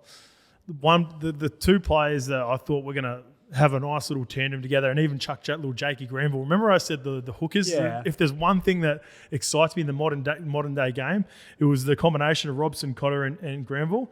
But like Dearden and Cotter are so much better than what I thought they were, and so much quicker and stronger. In my head, I just thought, yeah, good locker room guys. They're gonna have a scrap. They're gonna turn up. They might not be that talented, but the more they played, the more I'm seeing like elite traits. Like, he's not a front rower, but to go 70 and like, who was it? Little Dearden had a little screen on Brooks who was coming. Brooksy's fast as well. He was starting to pick him up, but he was just fucking gliding away. It was just a pleasure to watch. I'm just happy. It's a good story, man. I'm happy for the Cowboys. Storm. Oh fuck! I can't pick against the Storm, can I? Go on, Draw. Yeah, I'll go Storm. All right, I'll go Storm as well. I just think that depends how hot it is, but because it's a dry pitch as well, like those boys play the most expensive style. No, actually, I can't go against the Storm. I can't go against the Storm. After a loss. Scared of Munster. After a loss. Yeah, it's not going to be like a reality check because I still think the Cowboys are going to be. It's going to be a game. It's going to be a game. But I think they'll. The Storm just got beaten by 20 plus. I'm not going against them. Nah, I think they put a score on. All right, Ice. Bondi Kids, the Roosters taking on the Panthers. The Panthers are unchanged, but obviously Nat Butcher comes in for Victor Radley, who's down. That hurts. But talk to me about the Roosters last week and rolling into this one against the red hot Penrith side. Impressive. Took down Parramatta, and it was a really good game as well. We sort of talked about this off air as well. We've probably got the best strike on the edges. So when I played for the Warriors, Ivan used to go, if we got nothing on tackle 5, kick it to Mane Vadavai. Now we've got Daniel Tupou and Sawali as well. I think Joseph Mane, I love the game from Sam Walker. Yeah. He's so much fun to watch, and we sort of touched on something about Queensland halves. Scope was sort of brought it up. He can probably bring it up another time as an individual segment. But he just plays such a natural style of football that gets us away from that very structured style. I think we're starting to look all right now. So I think the boys spent time up in Sunshine Coast, and sometimes those little camps are good for teams. But knocked over the Eels, rolling up to go play the Panthers, best team in the comp. So I think this is going to be a really good challenge. And I think Trent Robinson's going to be like, this is the game where we can sort of get our season rolling again. Is this at the SCG? Yep. Okay, so another thing that stands out when you start talking about Daniel Tupou and Joseph Sawali, I have a feeling that they would probably want to play a conservative style of footy and get the footy up to them. Taylor May and Brian Toto, if they're 6'1", they're an Isaac John 6'1". I think that might be a part of the game where they try to expose them, the Roosters. I'm still not sold on the Roosters. Yeah, I said they're a red hot team. I probably got a little bit carried away with that term. But what I meant was the Roosters were a lot better than in previous games. And yeah, still starting to see it. I'm concerned that I had about him a couple of weeks ago is where I thought they were going for the trick shot too early. And I think what summarised that up is even the first try. Like, they have all the shape in the world, and this is what teams, I think, have been getting used to, is they've been going side to side to side. Jared, the old vet, he just straightens them back up, does a little dummy, comes back through the middle. Even if it wasn't a try, what it does is it keeps you honest through the middle. You know what it's like when you're playing and you start going, you play a team, and then you could see it when, like, a team that stands out to me is when we used to play the Tigers, dummy, across. Like, I always just... You could sort of relax because you sort of knew that they were never really going to test your middle. Like, they weren't going to come straight through the guts. Whereas that's what the Roosters got like a little bit. Like, it was different shape. They were running and they had the ball in their hands and they had the two middles. But I never really seen that nice little tip on that Rads was doing over the past couple of years, or dummy and go himself, or just hit Takiaho, lay the platform and then have a shot. I think they're starting to get back to that a little bit, and it's up to the middles. I heard Cooper Cronk talk about Sammy Walker, about building his game as the thing goes. So what he was saying is Sam Walker would just throw a long ball and tackle too. So instead of like digging into the line and playing short and then getting like a good read on him, you start to build your game like that. And then that rolled into the chip and chase try where they had a slow retreat coming back and Guffo tucks into the line and he just sells it like a little bit. So he sort of faces out and then he comes back in and chips over the top of it as well. And it's a ballsy play. But once you know the structures of defense, it's almost like a given. This is what you're supposed to do. I think you missed a couple of weeks ago. I would have done it with Jacko. I talked about the play against the Bulldogs that stood out to me early on in that game where He was really good at the start of his career. He had a few game winners where he did that big tunnel ball over the top to the wingers. He did it at the start of the Bulldogs game, and I'm like, he hasn't got any information. So when we play, what you want to do is you want to get that information, play short to see what the wingers are doing, whether they're going to wedge out, whether they're getting in the middle. And that's exactly what I think Cooper's saying with maybe he would have seen that a little bit earlier in the game, or they've watched video where Gutho starts to get in the lineup at certain times of games. But I felt like that try would have been about the 30, 35-minute mark. He had enough information at that point in the game and then was able to come up with a play. So I think that's what maybe Cooper's talking about, and that's what you could see in Sam Walker. And Radley out hurts. He's 6 to 8 as well. Yeah. So he's missing that little origin period again, which really hurts us. He's fucking tough. I look at this roster and I can't wait till like a Cheese comes in. Yeah. Just and like he plays straight, like Scope sort of talked about, where Jared will straighten him up. Takiaho's off next year as well. There's sort of chats around, and can they squeeze Crichton into the salary cap as well? Yeah, we just like it's easier to go through. It's not easier to go through them, but it's better to go through them. It's disheartening. Crichton go Waratahs straight into the Wallabies into a World Cup. Yeah, Why not? that's good chat. Like there's plenty of players that could do that, and he's probably right up there as well. What would you play him? 6? Is he too I think small? No, maybe he could play 6. Oh, sort of he's not that big, eh? Nah, he'd be like a Sean McMahon sort of player. I think he could definitely do it, man. And he's a rugby union boy, that's his base. So I just think just on your Cooper Cronk point as well, he obviously is a halves consultant there, and he's probably he's having these conversations. He's having these conversations, and he's one of the best all time in terms of that short, get a read. And Cooper must have been watching the YKTR Sports Show. And then I know he's a big fan, so shout out Coops. Also, guys, this podcast is brought to you by EarnU. Before we roll into the last 2 games, if you want to have a fun way to combine cryptocurrency and gambling, head to EarnU. The link will be down below. That's a nice, fun way to not only flex your sports knowledge muscle, but you can win a bit of money, and yes, you don't lose money, Ice. So jump on EarnU, have a play around. The boys have been in there having a flutter. It's a fun way to get in the crypto space without losing money. So EarnU, chuck in, have a play, get around it. Just on the Panthers, do we even need to really talk about them? And I was going to say, they're that's like the a thing. fucking machine. It's like the EarnU. It's a slow way to just keep building that kitty. Is just keep backing the Panthers. And I didn't even talk about the Panthers just before. Like I was thinking the same thing. Do we need to talk about them though? But you know another funny thing just off the Roosters before we move on. Do you know they're 4th? That's a joke. They're not. They're 4th. They're 4th, bro. Is that like the most unconvincing 4th, or does that sum up the competition for you even more? So when you think about the Roosters, you think about how good they've been for so long. So even when they've had maybe wins, it's like not that impressive, but they still win. Like I said, maybe they're just that team. Like they're missionary. They're a bit boring, but they're going to be. How are they ahead of the Sharks and Parramatta? That's It's good as you. It's good in your head Sharks as have dropped off. It's good in your head as you think the Sharks have been. Like if you thought, if you had asked someone, and it's because I picked them top 4 at the start of the year, so I'm decided that's mate, what's going to happen. they're in front of the Sharks. So That's all us Bondi boys, low key, but killing it in life. sorry about that, and sorry about not talking about the Panthers players, but Kikau stands out. Well, Isaiah Yeo got another 3 points. He's leading the Dally M. He's at 17 points. I think the record is 36 or 37. I asked the question on Bloke in the Bar. Someone's going to smash that this year. You reckon?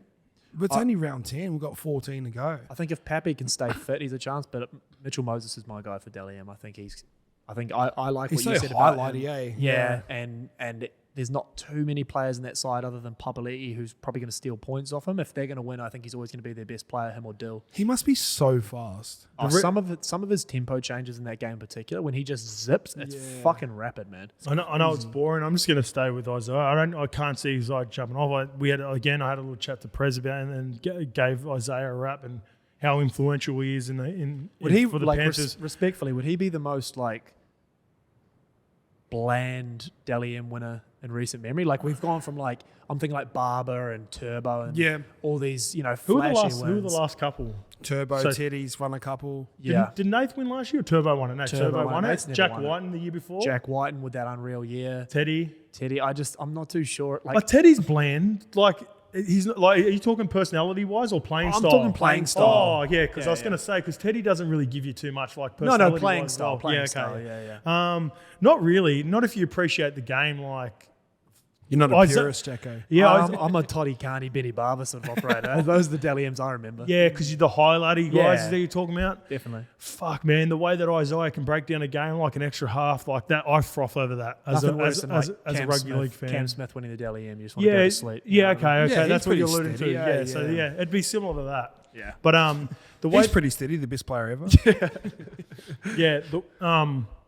just on the Panthers quickly, did a number on old poor fucking Cooper Johns, come in and attack that edge. That's the edge that you're going to go to. I've always said that a right edge is the weaker of the two. When you've got Justin Olam and Prez over on that left edge, that are just fucking rock solid. The way that they work in tandem together, it doesn't matter if Jerome's there with Uramau or Marion Sevi or whoever's going to play on that right edge. That's the side you attacked, and that left edge did a number on him. I know Stevie Crichton got one as well, but that's a fucking nice edge. It's a quick, and it's our man. It's our man, fucking Nath. The Prince and Isaiah I'll set up all that shape for the left edge to have the.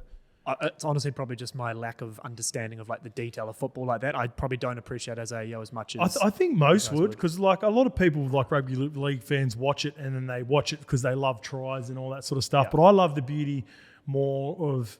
I've maybe been a forward as well, Ice, but what's your? Nah, if you watch him in a live game, side on, he will be a bit behind. But if you watch him from a live game and you sit on the 50 and you're looking down on him, he just never makes the wrong decision when to pass and when to run. So like when he passes, he can get Nathan Curry out the back. But then when he shows and goes, you watch him bend the line back as well. And it's very obvious when people bend the line back because you see the whole line going back. One of my coaches used to say, for every meter you make the whole team go back. So he can generate forward momentum, but then he can operate shape and do it at a high click, and he hardly ever misses. Yeah. He's just efficient. The most efficient thing you can. What's the most efficient car in the world? And that's him. He's the Toyota Corolla. The Tesla. Tesla. Quick prediction scope before we roll off this game. Where are you going? Panthers. Panthers. Ice. Chookies, let's go. I think Panthers are due for a down game. I don't know that there's no history showing that, but I think we're due. We're due for a big win. I'll go overs. Penrith 1-12. I think they get it done. I think the Roosters will start well in the game, and the Panthers will just show their class as the game goes on. Might even put a number on them at the end. I think it was close for 60 or 70, and there might be 2 late tries I to think make there's it. enough footy in the Roosters to give them a proper crack. But they're just a defensive machine. They're just machines, bro. It's weird. Also, greatest Dally M was obviously Roger 2018, but we'll roll into the next game. That's Did he get one or highlight. two? Just the one. Yeah, his Dally M, when they won the comp, he was the Dally M winger of the year for the Roosters, but he got Dally M in 18. Beauty boys finished 14th. Let's move on That's to a fucking great achievement. let's move on to Souths versus the Raiders. Jackie Whiten is back from his suspension, which is a big boost. The Raiders looked fucking good over the weekend. Let's start with Souths and their performance. What did you make of it? And then rolling into this one against Canberra. Man, you look at Souths, they're a really good, talented side. Obviously, like I'm the massive Cody Walker fan as well. But I just get the feeling that they don't really care as much as they should. Or do you reckon they believe that they're a genuine shot this year, Scope? No. I reckon besides maybe Jai Arrow. Unless Troll gets back. Oh, okay, yeah. We always forget about Troll because it's been away for so long. Yeah. But they just don't strike me as a team that generally think that they can win a comp. Troll, in my eyes. Troll believes he can beat anyone at any time. And so, like, once he's back, that belief comes back. But I think as it stands right now, deep down, I know, like I said before, I've played at Parramatta. I thought I was going to win every game. Deep down, I don't think they'll be able to match it with the top teams when it matters. Yeah, and is that coaching? Like you've got a decent side that should be 5 to 8 at least as well. And I think they potentially could struggle even to make the 8 unless Latrell comes back in, Hammy's good and he starts putting on the clinic. But it always takes them a couple games to get going. Obviously, Damien Cook and Cody Walker are the guys that can generate momentum and points and stuff like that. And Lockie Ellis is very steady as well. But I've liked this game, it depends on Cody Walker and Latrell, honestly. Jai's going to rock up and have a mad go. But even some guys like Kalor Mutangi, like that was knocking on the door of Origin last year. Yeah. He's almost fallen into that Jason Tomalolo thing where like we were always talking about him. Now he's just kind of fallen into the crowd of everyone else. He's a gun, bro. He still performs really well when the team goes well. One of the little subtle changes that I like that I talked about them doing at the start of the year, Campbell Graham flips over to the left edge. I like that. I think rather than having Campbell Graham on that edge because you can look at it 2 ways. Yeah, he's going to solidify and give it a bit of experience to young Lockie Ilias and whoever played right wing because that's been a bit of a revolving door. You have the steadying influence over there. That scores some points here though. I know. But what you do Warriors, is man. when you chuck Campbell Graham over on the left, that's your edge. So when you're lining up to as a defensive line, Ice, if you're playing fullback and you count numbers and you look up and you've got a 5-5 split. Where do I jump in? I'm probably going to go over the left edge now, a little bit more than what I would have because Campbell Graham was coming up with some nice little touches on those sweep plays that maybe they hadn't had. Tane Milne runs a good line. He's a good line runner. He's pretty rock solid in that sense. but he just doesn't have that little finesse. Either Jackson Paulo, when he played there as well, they somehow found it together on the right edge, and Tane went over for a couple, but I just think on the left edge, it's something that I called for at the start of the year. Load up, have an edge, have a go-to edge. Use the right side of the field to lay your line, set up your shape, and come back to that left edge that they've done so well. So I like that from the Rabbitohs. On the Raiders, Great win. Huge. Didn't see that performance. Not only the win, but also the way that they won. 3 guys out. It was very reminiscent. It was very reminiscent of a couple of years ago when they.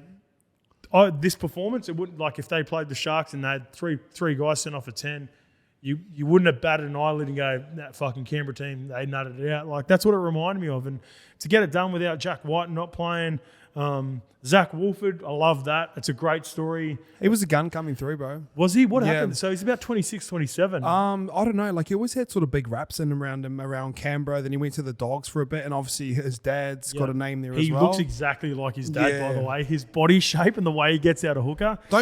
He might have been one of those, because he's best friends with Jared Croker. So it was like him, Jared Croker, not Nathan Cleary, all around that sort of similar age as well. Because he's like 28, eh? Yeah, I think he had big raps on him as a young kid. He just couldn't quite get it done, and he set up the game-winning try. So really good win.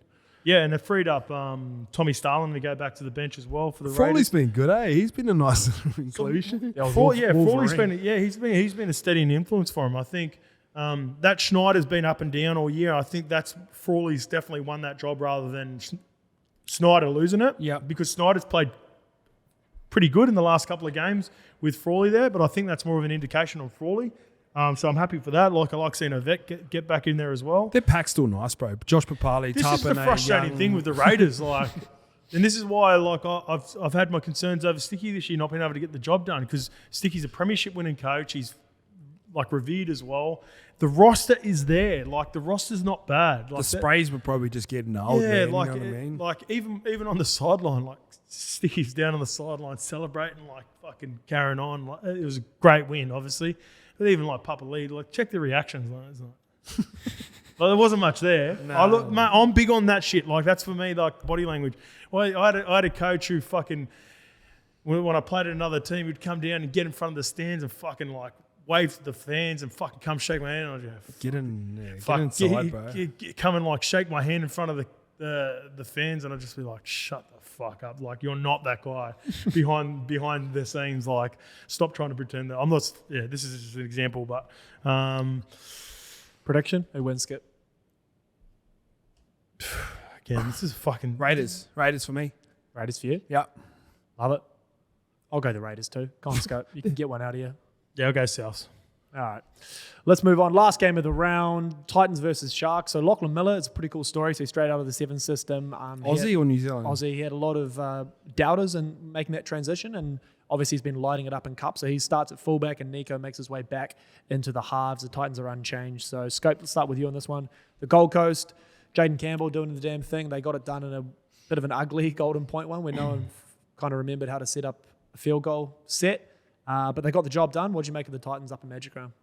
Yeah, they just still look raw as fuck. Like, and the point I was bringing up before about like positioning, that comes down to the combinations. And when I think back to the start of the year with a couple of like decent performances, and the game that stands out the most is when they had the lead against the Raiders, and things were starting to flow for the Titans. I think that they might have beat the Warriors. They were on their way to beating the Raiders, and then they lost Jaden Campbell, and then they still had that, and then they had that ugly performance against the Tigers, and then after that, it's sort of been downhill. But this is still for me, like, I'm not going to get too high on the Titans right now. It's not as high as I was last year. I still think this is an audition period now for Toby Sexton and Jaden Campbell to find out who's going to be the guy to link Not up get with. replaced with Yeah. Quasi. Yep, link up with Brimo and Foz next year. So, Ice on the Titans. Yeah, I thought they were all right. Like, I think they look better with that spine together, and I don't think they've won. They were sort of like in the same situation as the Knights, where they just needed to jag something. Who cares what it looked like? yeah, true. Like on a night out, like who cares what it looks like? Just trying to get a start, and they've got their start, and they could potentially not roll them into a big season, but they're feeling a lot more confident than they were last week. Like if they'd lost that and then going rolling up against the Sharks, that got pumped. And in my mind, Sharks were probably the most disappointing team over. Even like Manly got pumped. I looked at the Sharks; they wasted their uniform. Yeah, it was vibey. That's like too. a bad luck uniform now, and coaches think like that as well. Ivan used to be like, if you lost in a uniform, we're not playing in that uniform again as So well. Ivan's the reason the Warriors had fucking 17 jerseys. Yeah, that's pretty You much. love your uniforms. I love eh? it. Yeah. But you looked at them and you see Nico Hines running out, and then They were vibey. Finucane was doing his little run out. You're like, bro, these guys are going to pump him, and got pumped. But I think obviously Nico Hines and Matt Moylan going back into it gives them a lot of shape and a lot of attack as well. So Lachlan Miller can scoot, man. He's rapid. well, who would you compare him? I haven't seen him play rugby league, so Oh, I okay. mean it's a hard one to compare him to. But he's an athletic fucking freak. So Wade Graham's in the starting, Yeah, Brendan Wade- Nakora, so they're probably trying to get all their vets back in. Royce Hunt's got to start there. He probably deserves it. It's because Dale Finucane's out, and I'm starting to actually get a little bit worried about Dale. Eh? Head knock wise, Yeah, too many head knocks, man. Like, yeah, they weren't like it's a little bit different to Boydie. Like he's actually getting hit around the head, which is, you know, That's the pathway to where Boydie was. yeah, but it's also because he dips a little bit late too. I'm not saying it's his fault, but he also gets low into contact late. And he's Does he get any blood circulation with that head tape on? Maybe the head tape's got to go, bro. he was rocking it, and honestly, like 2 hours before the game, and the media and stuff. Like he's not even really kitted out yet, but he's got the head tape on. He's he's signed through 2025. Well, that's so what I he's mean, got a long time to and play. it's a funny one for the Sharks as well too, because obviously what he brings to the club and what he brings as a person, and how important he is to the team, not only as a player but the culture that he's developing down there as the Sharks. I just worry about what it looks like for the Sharks and what it looks like for him as a player, man, because he can't keep getting knocked out like this. So we had the same concerns with Boydie and Friendy, but when I look at these two teams. Like, although I don't get too high or too low on them, and I still believe in Craig Fitzgibbon, but I could see these two teams going on just opposite runs. You know what I mean? Yeah. If things were to bounce a little bit better for the Titans, I can see them going on a bit of a run that Cronulla went on at the start of the year. And if they lose Finucane or something happens to someone else in the team, I'm already not sold on. They like Trindle. I've never been the biggest fan of Trindle. So, like, if they lose someone in the halves, whether it be Nico or... I know most teams are like that, but I can see maybe a bit of a swing happening with these two teams where, you sort of don't know. They're in that middle period of the competition where you just don't know what you're going to expect from them. I think when you look at their side, none of them really make an origin, are they? The Sharkies, so they might be able to jag a few wins through that little period as well. They're still going to be a good side, but I agree. They're kind of like a lesser version of Parramatta right now, where they're kind of in that, like, do we actually believe if we're a top four side or not? We'll get up for the big dogs and we'll have a crack, but then everyone's getting up to play us as well. So we'll see if this Lockie Miller gives them a bit of a spark, because that left edge has slowed down a little bit too for the Sharkies in the last couple of weeks. Maybe they're like the Jaden. Maybe their fullbacks, like when Jaden Campbell comes back and they look a little bit better, and Jag to win as well. So he might be really important to them. I would assume, again, without watching too much of him play, I would assume that his strength is going to be the carry, and he's not going to be that linky Scotty Drinkwater type of You fullback. don't need to in this So, side. You just need to do yeah. a strip of 2-on-1, because Matt Moreland and Nico will probably link up more than anything. But they'll be sweet. I just want him popping up around, chasing kicks hard, that sort of vibe. Yeah. Wade Graham come back, and for the voice wise, it's really important. Where are you going then? Sharky. Up at Seabus, Sharks can still get it done. Scope. Yeah, I'm going to go on my flow. I think these two teams are capable of going on flows, and I think the Titans could go on a little flow trending upwards. And I feel like without Finucane, maybe they take a little bit of a dip. So the Titans will win. Yep. Is that what you're saying? Titans will win. All right, guys. Thanks for tuning in to the show. It was a long. That's not far out there, is it? No, I don't reckon it is. I think I they thought win the way too. you said that, I was off my head by saying No, that. I don't mind it. Yeah. We're Team Jaden Campbell, baby. I think they get it done too. What? Yeah, man. Thanks for tuning in, guys. See, you do See shit you guys to me. next time.